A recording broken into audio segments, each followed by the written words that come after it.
Horizon. Merci Madame la Présidente. Ma question s'adresse à Madame la Ministre de l'Éducation nationale. Madame la Ministre, sidération et incompréhension. Le jeudi 30 janvier, la rumeur puis la certitude du gel de la part collective du pass culture est passée de collège en lycée, puis de compagnie en lieu de culture. Nombre d'équipes pédagogiques et d'équipes de direction ont été pris de court.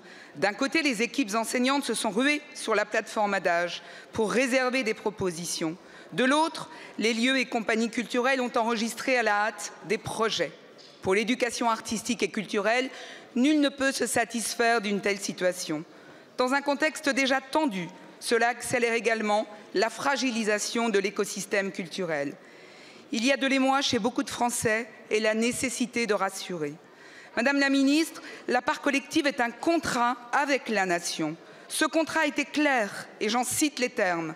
Chacun des établissements scolaires bénéficiaires du dispositif dispose d'un crédit de dépenses. Il est calculé à partir du nombre d'élèves scolarisés dans chaque niveau d'enseignement.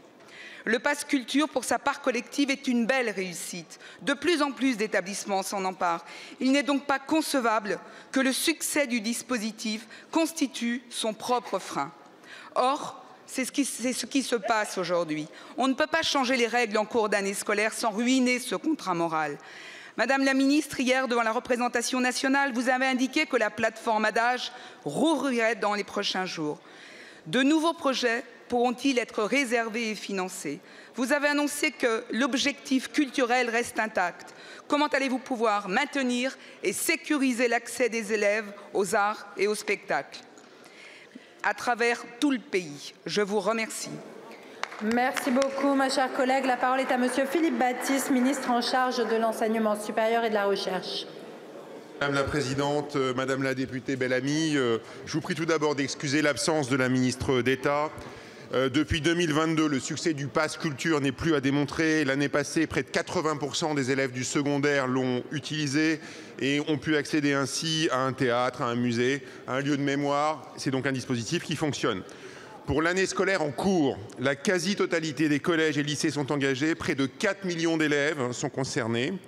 Ce succès, il faut évidemment le conforter, mais dans le contexte budgétaire que nous traversons, il est aussi nécessaire d'évaluer le dispositif et de garantir son équité et son efficacité. C'est la raison pour laquelle une mission d'inspection a été diligentée. Et je voudrais simplement vous assurer qu'entre 22 et 24, les crédits inscrits en loi de finances sont passés de moins de 20 millions d'euros à plus de 60, mais le coût réel s'est établi à 97 millions d'euros. En 2025, 10 millions de plus que 2024, qu'en 2024 ont été mis à la loi de finances. Et depuis le début de l'année, nous avons assisté à une flambée des demandes de réservation, mobilisant en quelques semaines 50 millions d'euros, soit plus des 2/3 des crédits disponibles.